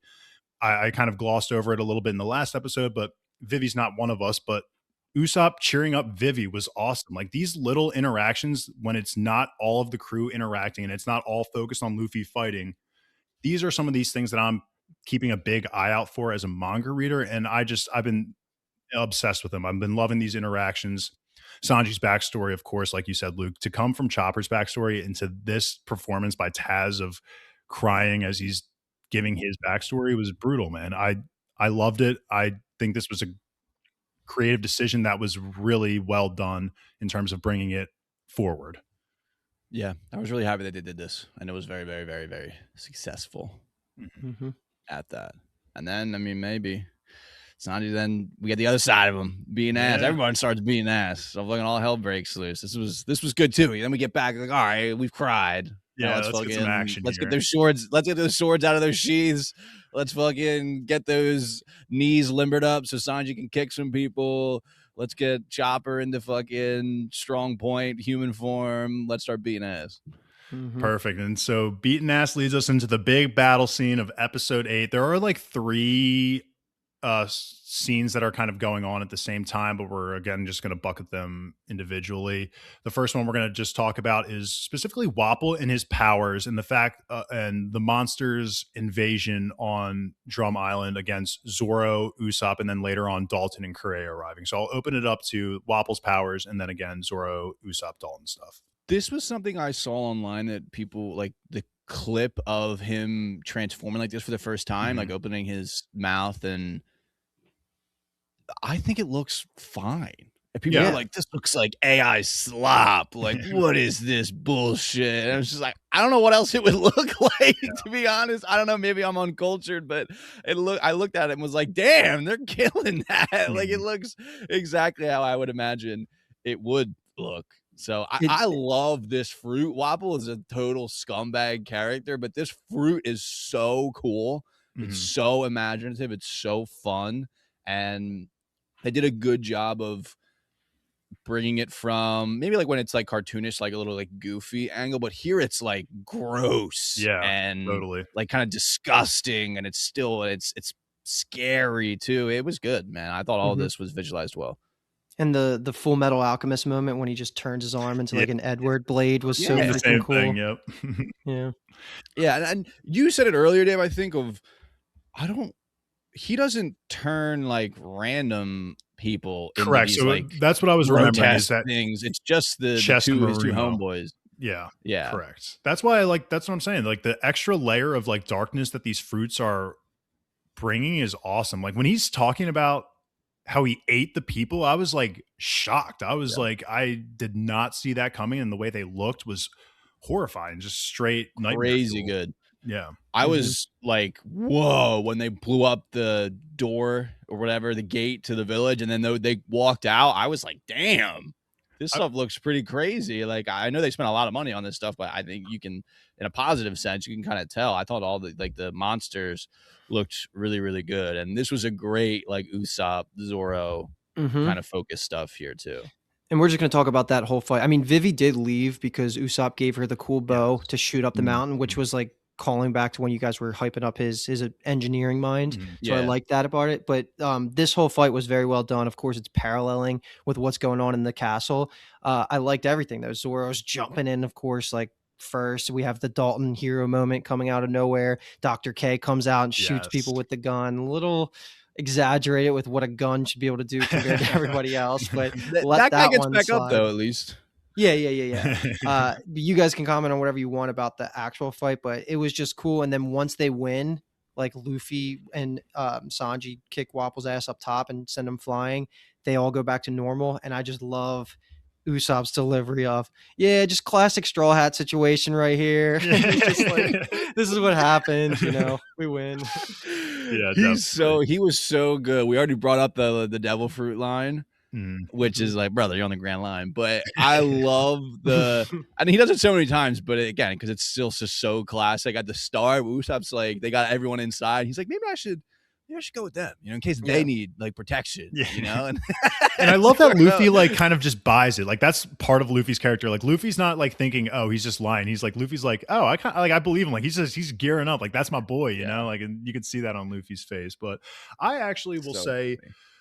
So Wapple's power, I don't say I wouldn't say I hated by any means. Like it was definitely a little weird at first for me to get used to. Like in my mind, I kind of just imagined it would just fully expand, like kind of like rubber almost. But the fact that it like unfolds a little bit kind of almost purposely shows that it's not supposed to be rubber in a way. So that I kind of sat on a little bit more, and I'm like, okay, Wapple's power definitely looked fine. I don't think nearly it looked as bad as some people were making it out to be. Like people were like, oh, I think Ludwig, if you guys know Ludwig, the famous streamer, was like, oh, the One Piece live action would be so much better if they just never used devil fruits. And I was like, you're just an idiot.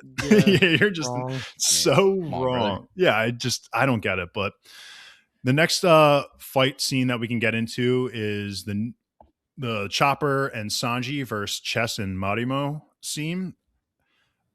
We can talk specifically also about Chopper's transformation here, because this is the first time we kind of see him in the bruiser form again. I don't really remember the different names of the forms, but we do see his biggest form here, or at least a closer look at it. And I loved it. It looked real, which is supposed to do, and he does look scary. And I think that is like kind of the part of like the monster aspect of it all. He's not supposed to look cute in his beefy form. He's supposed to be a monster, and like people are supposed to interpret him as a monster. So I thought it looked great. I haven't seen people complain about it yet, but I don't know if a majority of people have reached this point yet. I think a lot of people are still currently watching it, but I thought Chopper looked great. I think I love when Chopper actively stands up and is like, I'm going to stay here and help you guys fight, even though all the people he's helping defend all the people that hurt him. Really love that. And he's cursing here again. He's saying shit, and just more representative of his time with the doctors. But I thought these fights were good.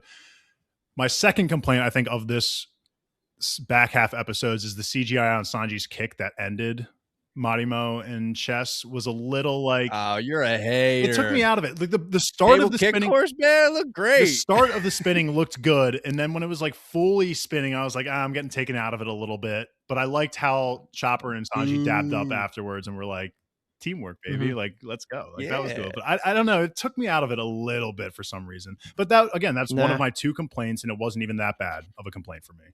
So this was a great fight. Like, I as well as Sanji did, I still think Chopper might have been the MVP of this fight, but that's not saying anything bad. Like the teaming up part of it was really cool, but the moment of the entire fight, I'm still giving it to Sanji when he 619s one of them and then looks at Nami and winks. I was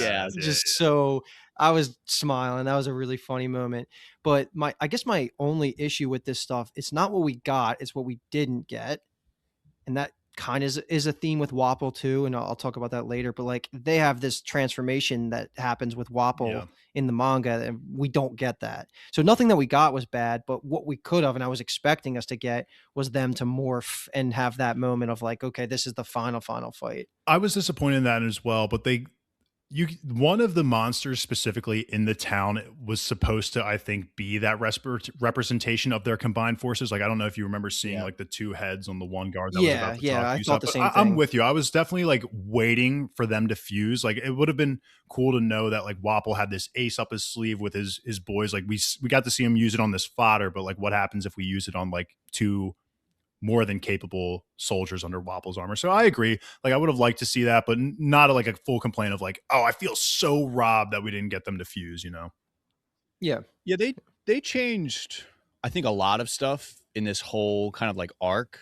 They cut and rearranged some stuff. There was a lot of like journeying on the island itself that kind of doesn't happen with like other wildlife, and the fight with Wapple taking place like kind of in the throne room, and like instead of like the flags like up on a pole outside of the castle. And I think they changed a lot of stuff, mostly for practical reasons. But I thought this was just it's still, the way it happened was a good showcasing of Sanji getting to fight more, Chopper getting like a teammate aspect of what was going on. And I loved And they did it because Dave already mentioned it too with the Luffy and like the monster thing, like I'm a monster too. And then Sanji kind of says to Chopper, like, let's go be monsters or whatever in this moment. And that's like such an important part of this arc and like them recruiting Chopper and Chopper like liking them is that they view him being a monster in like a positive. They love it. They think it's cool versus like everyone else previously in his life it's been such a negative thing, and they've chased him out of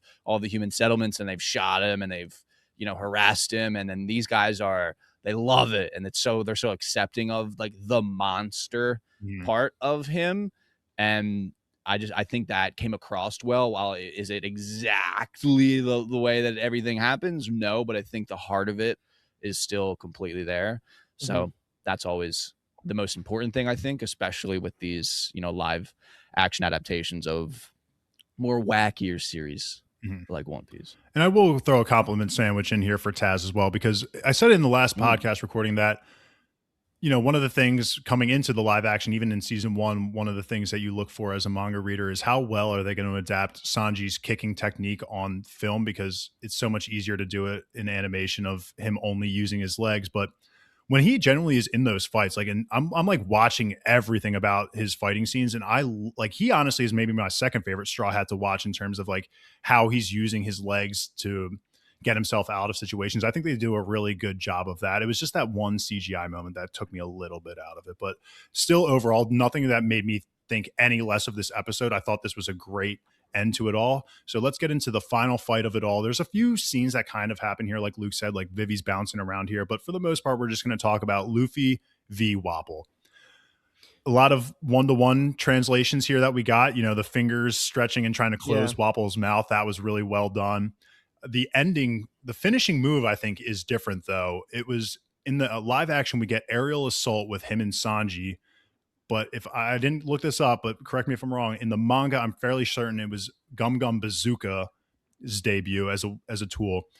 And I think this kind of goes into what Kyle was saying, where they're like nerfing Luffy a little bit in terms of he didn't 1v1 Wapol. Like Vivi and Sanji were pivotal in him conquering, and I don't hate that at all. Like I love the aspect of the teamwork, but it does show that like they're trying to maybe nerf Luffy a little bit, and they're not trying to make him just KO these early on villains just so easily without even like breaking a sweat. Really, I thought the liberties were changed. The aerial assault was really badass. That is a move that does come back in the manga like later on, and we like it is something. It's Sanji is always throwing people using his legs. Zoro will eventually get his time on Sanji's leg for sure. Yeah. But I thought it was good, man. I like the aerial assault. I did like the use of teamwork. I thought the fight overall captured what the manga had given us. And like you said, Kyle, it wasn't the liberties of just keeping it in the room. It was probably just for pure logistical purposes. I had no complaints about it at all. Like the flag scene still held its value. Another scene that I'm like waiting for Inaki to maybe mess up, because I've thinking like I'm not fully bought into his character yet, or at least Inaki's version, but he delivered that line perfectly. Another moment where I'm going to glaze Inaki and how he really, it feels like stepped up in the second half of these episodes when he's in this serious mode and he's talking about this flag's never going to be destroyed. Like, I'm not going to let you. Chills, man. It was so perfect. I thought this Wapol fight was really well done. Yeah, the flag aura moment was maybe his best moment of the season. I was really well done. The delivery of the lines was fantastic. Again, you know, like everything that I love in terms of fighting for One Piece live action is all the sword stuff. So like really Luffy hasn't had like a standout fighting scene in season 1 or this season that I think is better than anything we got going on with Zoro. That's like the unfortunate truth. And even Sanji, for the most part, fights are usually better than what we've seen so far from Luffy. They're just like quick. I know they're expensive to make because of all the CGI and everything, but like, you know, I don't know. I don't want to beat a dead horse. Like, it was fine. I just, of course, can't not compare it to how much better the manga part of this was. But that just has been the constant theme with how nerfed, if we want to use that term, Luffy really is. But overall, it was good. Sent Wapol flying. Headcanon, he's dead for now. And then like it was just a classic ending to how Luffy deals with the big bads. Yeah, I liked Vivi getting involved too with her, like helping him close the hippo mouth with like when the cannon was lit. We didn't get the like bird nest malfunction cannon thing that happens in the manga as like the representation of the fact that Wapol has let like things deteriorate so much in the kingdom by focusing on the wrong things. But yeah, I mean, I think I got like enough of the vibe. I like Sanji a lot, so I was kind of happy that he was involved in that way. But yeah, that might be going into season 3. Maybe the one thing I'm the most interested in is going to be Luffy fighting, and if there's any type of discernible, like he feels stronger, anything like that. That might be at this point. I feel like we're 2 seasons in, and I know this is like big wrap up kind of conversation. We have a couple more things to talk about, but like I feel like they've answered a lot of questions of like how certain things will be. You know, like what's Zoro with the 3 swords going to look like? What is Chopper going to look like? Is Sanji going to be a perv? Nami's beautiful. He's cool. You know, like a lot of these questions have been answered, and like the costuming's great, and we got the CGI on a lot of stuff looks fantastic. And I feel like the biggest question for me moving forward is when does Luffy really like take over as this like powerhouse fighter captain leading the crew? We still have more scenes to talk about. Yeah. So now we can just probably move right on to the recruitment of Chopper himself. This was just funny again. You know, Luffy's being eccentric, shouting things out. Like Chopper has to reject it at first, but then he like gets convinced by the laughter. That's just great. Like, I don't know, feel good stuff. And it turns into Chopper getting like a Christmas kind of hint here where he's pulling Santa's sleigh in front of the moon. Like, it was just good. And like they do the Dr. K stuff too pretty well here, where it's almost a parallel with Dr. H of, you know, kind of kicking Chopper out and everything, but it was for a purpose and all that good stuff. And then you even get to see, which is huge for us just as big fans of the Rumble Balls and everything, which the name of them is, who cares? Like, we saw them on the, it's not like an actual spoiler or whatever, but that's going to be really cool that they gave us that little Easter egg of what Dr. K gave Chopper. And then the cherry blossom scene was just the cherry on top, not to use that word twice. And it's that's iconic as well, because like, you know, it's on the flags when people make fan made pirate flags of all of the Straw Hats. Like, Chopper's usually has a cherry blossom going, similar to Dr. Hurlick's. So that's just important, and that's why all those emotions like welled up, and he started to cry. And Zoro has known him for 5 seconds, and I love that he was the one that picked him up and put him on his shoulder. That's a moment, man. Love it. And Usopp's reaction to Chopper was exactly what I needed it to be, like freaking out like Luffy was originally. Just all around good stuff. Chopper's got to chase his own dream. He's got to go out there and be the doctor for the Pirate King. So emotional stuff that's going to have a long-term payoff of how much work they put into building him up as a character. I think it maybe gets slightly overshadowed by how great the Zoro and Chopper interaction was, because that's a great relationship in the manga and like anime too, of like when you see like random little panels and like Chopper's like on his head and things like that. But the Usopp and Chopper conversation I thought was really good, because Usopp is our kind of scaredy cat, and it's easy to think of Chopper as like kind of like a young boy. You know, he's just a cute little guy, and Usopp's got to be like, don't worry, bro. Like, we got your back. You know, like, it's okay to be nervous. You know, leaving home is scary, but, you know, you're a Straw Hat now, baby. I thought that specifically was quite emotional for me as I watched it. But we get the Rumble Ball tease of, we have no idea what's in the jar. They are Rumble Balls. We don't know what the heck they do. But we also... Dr. K drops a concept here that just says Will D, and it was just like, damn, baby, inject it into my veins. And then they do the final reveal that we've been waiting for of it was never Gold Roger, it was Gold D Roger. Just like the will of D and Monkey D Luffy. That is some end game level shit right there that everybody should appreciate the power of like what that actually means and everything. Well, not yet if you're not a fan of the manga, but that's just a moment that we're going to look back and be like, wow, I'm so happy that they included that at the finale. That is something that I think they did a really good job of, and it's probably infinitely easier to pick it up as a manga slash like anime watcher of the concept of like the will being carried on, and because it's like, we get it from multiple angles. I think specifically with the chopper and Dr. Hirluke, Dr. Hirluke kind of tells it to us plain of like, when does a man die? When he's forgotten. But they really positioned, I think, all this stuff well of like Chopper is kind of picking up the torch, and he's carrying it forward. Dr. Hirluke kind of says to him, you know what I mean? Like your destiny, because like, it's out there over the horizon. This island is just a tiny dot on this world. And, Chopper's kind of picking up that torch and he's taking it into the world, and he's carrying on Dr. Hirluke's will in that way. And we got it in Logtown at the start of this, mostly through Smoker talking about Luffy and the execution platform and the way that he's mirroring Roger. And, Luffy wants to be the king of the pirates.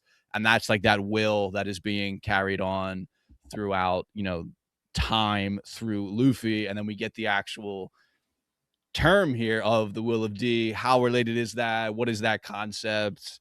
Not something we will go into, but like the introduction of that I thought was hype. I was super pumped that they ended up doing that. And then the whole Sakura Blossom stuff was just good, man. I was like ready to look away at the end of Chopper's arc, kind of just like put my face into notes, and like my ears perk up as soon as Correa starts talking about Will of D. I'm like jaw on the floor, like we're talking about this right now, like we're getting this, like I'm in, let's do it, like I'm so here for it. But yeah, man, absolutely love the send off, like you guys are saying. The hero look, Correa doing the hero look method and just didn't want a tearful goodbye. It was just being so mean to Chopper was so sad to see. It also got me reminding, like, I'm so glad that in the flashback of Chopper in episode 7 that Hero Luke didn't like fire a gun at Chopper, because that is like one of the things that makes it go an extra level of we don't need to see Hero Luke shooting at Chopper, because the relationship's so nice. So kudos to them for holding back just a little bit, but still driving home the point of it all. And Luffy, the backpack, when we talked about the Rumble Balls, we're like the backpack, dude, she packed the backpack, and the way that like Chopper takes it from Nami and like is like pumped that he's got the little backpack. Also, if any new people are watching or who haven't watched or listened to or watched or read One Piece before, don't worry about the physics of Chopper's hat. That's kind of like a gag in itself that it physically shouldn't work, but it does. So don't think about that. Another thing for newbies to kind of theory craft on is just like a reminder kind of episode 1 of the Logtown flashback of Garp and Roger talking about Roger wanting Garp to look after his kid. And now we have Correa talking about how Luffy's embodying Roger. So like, if I'm a theory crafter, I'm thinking there is definitely some kind of tie between Luffy and Roger, whether that's familial or not. I think they're doing a good job of keeping that kind of open-ended for people to process along the way. I think my leading theory would be that Chopper is Roger's son. Yeah. And then you got 2 dads, Dr. Hirluke and Gold Roger. Again, I want to glaze in Yaki. I thought he crushed the shut up line delivery of. I was actually like smiling when he just immediately interrupted Chopper and just said shut up. I thought he nailed that perfectly. And Chopper wailing on the ship as he's looking at the cherry blossoms. The wailing that Chopper was doing was like almost like a 1-to-1 for me of like the anime and how he was crying, and it just really made me emotional. So shout out to the voice actress that plays Chopper here. And the last comment I have is Chopper's favorite food is cotton candy, and it's great because the cherry blossoms are supposed to look like cotton candy, and so that's why he's a big sweets guy, but cotton candy is his favorite food. One of those things you find out in the SBS that Oda writes. Love Chopper. Yeah. So love him. And to get us to the last conversation, which will be about Robin stuff, is I said this earlier. This is another moment where they get to do the in-between arc party scenes and celebrate and everything. And it's a very famous panel of Luffy doing the chopstick thing with his face. Dude, which is so good. Yeah. Could not believe they threw it in there like that. I was cracking up. Last thing that we can talk about real quickly here is our final shot of the full look at Crocodile working with who we now know is Nico Robin. It was a pain to try and say Miss All Sunday in the entire last podcast, so we get that name drop. And one thing that we really didn't touch on is the fact that Nico Robin was the one that fed Wapol the devil fruit, which another liberty that the show is taking that the manga never did at all. I liked it. I Mhm. thought it adds more layers to Crocodile in like his plans of just control almost. He needs things to go his way. He wants this tension between Drum Island and Alabasta just to make things life for difficult for Vivi's dad, who I'm Cobra. Thank you. I just almost blanked on that. Cobra and Vivi. So, and of course, the last look at the banana crocodiles, amazing. Cannot wait to see them fully in action. But I love this scene. I think Nico Robin is amazing. And Crocodile's voice, it was hitting like butter for me, like it does in the anime. Like when he first is Mhm. talking to Sanji, I'm like, dude, this almost feels like his like English dub version self. Like Joe Manganiello is doing a great job, and of course he is another A-list actor, just with David, right up there with David in terms of acting resumes. So I have full trust in him being Crocodile. I think the 2 minutes that we got of him on screen are such a great tease, and he's going to be amazing. Yeah. His everything about him, I'm really looking forward to next season, and he's just an iconic How I Met Your Mother character too. In Brad, love him so much. But he's like, dude, It's who's such a gonna look? funny role to pull out. It is. He's like, who's gonna look after the little dude's future? Like, he's just like the funniest guy ever.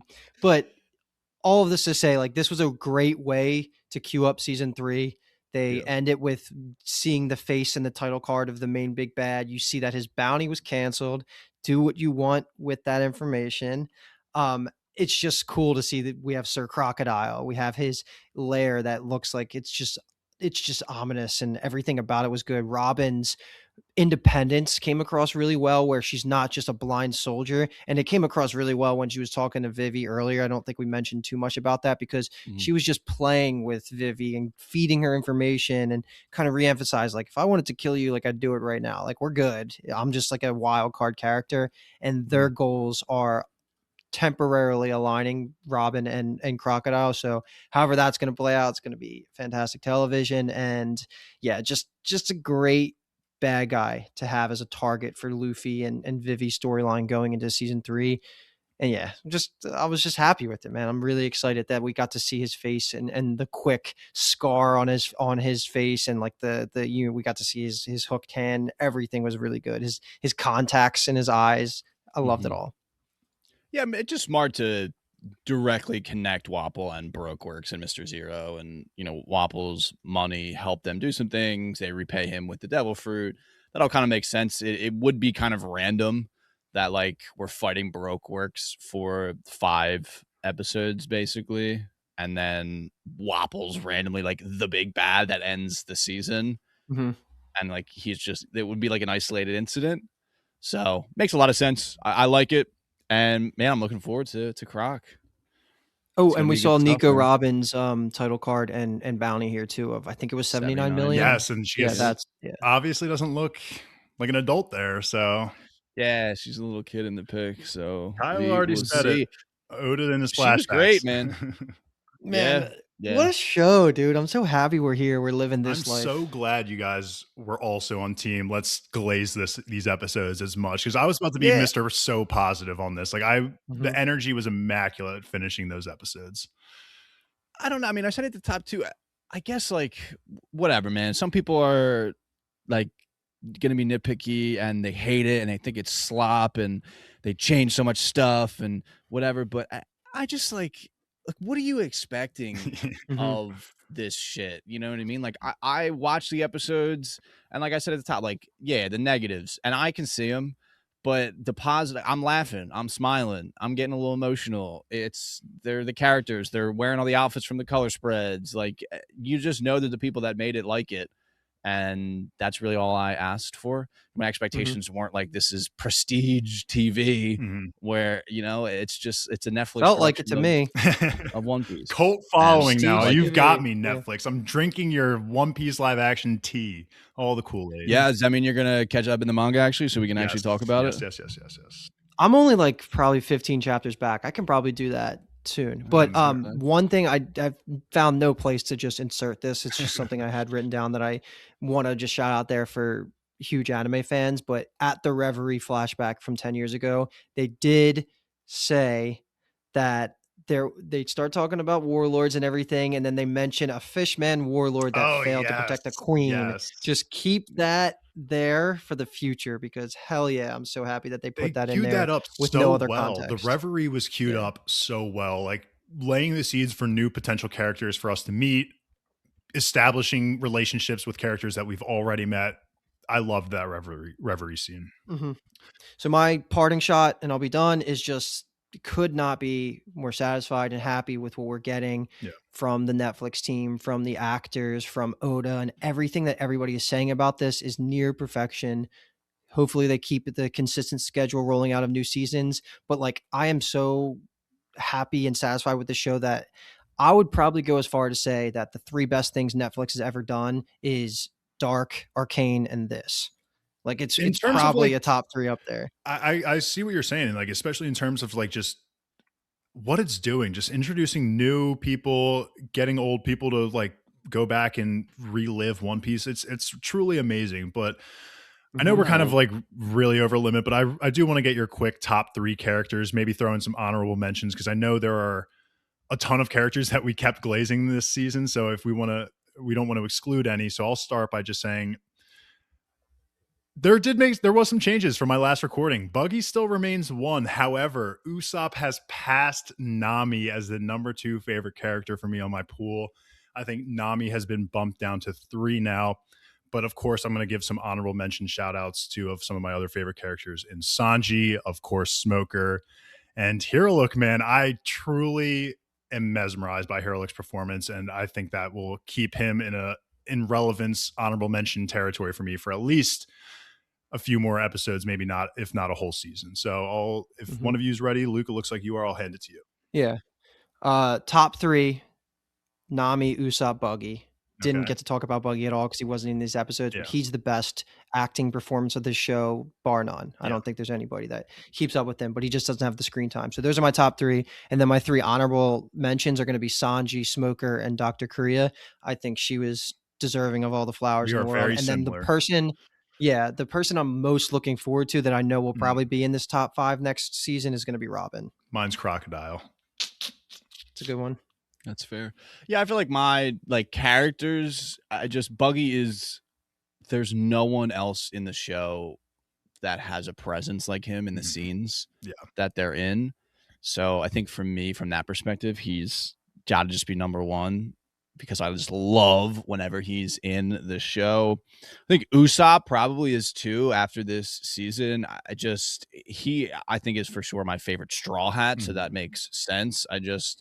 For what they did with him, it's just so fun, man. It's so good. Mm-hmm. And then Nami's just like, obviously she has to be in there, both from perspective of they've made her, I think Aoki might have said this, like they've made her kind of fight, or maybe B-Toms was like she's like a scrapper too. Yeah. Which is good. And I kind of said that she was out of commission in these last handful of episodes because she was sick, but still, I just think that she embodies the character so well. And is that slightly informed by watching the cast interviews and seeing her geek out like we do about all the Easter eggs in the background? Yeah. 100%. Probably, but what are you going to do? Sue me. Slap a bounty on me.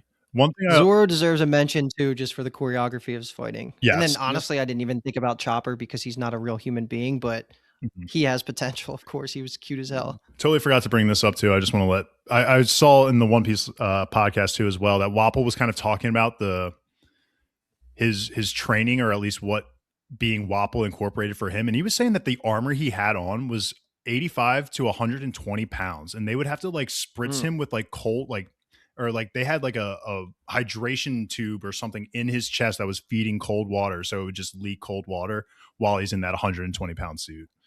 So What a dog. yeah, Wapple did a great job Dedication. of making me hate him, which is what they're supposed to do. Wapple's actor crushed it too. Like Luke said, the purple hair, everything was legitimately perfect. So that's going to do it for our season 2 coverage of the live action One Piece. If you're listening on the Final Form podcast, be sure to check out our Binge Empire feed where we cover all of the hottest and latest TV shows out there, currently on Paradise, or actually just wrapped up Paradise, and is soon to be covering Invincible now that we just wrapped up the One Piece live action. Luke and I will be on that. We absolutely love Invincible. So if you like the energy of this One Piece pod, it is absolutely going to be carried into that Invincible pod because that is one of our favorites. Now, if you're listening on the Binge Empire feed, come check out our Final Form anime podcast. Me and Kyle and friend of the pod, Alki, are currently covering Jujutsu Kaisen Season 3. We also have the Core podcast, which just wrapped up Hijack and is currently now covering Shrinking and Monarch: Legacy of Monsters. And the last piece of housekeeping that we have here for you is to just check out all of our social media at Bingetown TV, Twitter, Instagram, TikTok, and Discord. Discord is going to be the best way for you to chat with us about any of the shows that you're currently watching with us, anything that you want us to watch. We've been doing our best to be actively engaging with you guys there. We have a really big community that it's almost just self-running at this point. You know, all of you guys are just so active in there, and we love being able to chat with you guys. So definitely check that out. But once again, we are the Bingetown TV network on the Binge Empire podcast and Final Form podcast feeds. But thank you so much for listening. Yo ho ho, yo ho ho.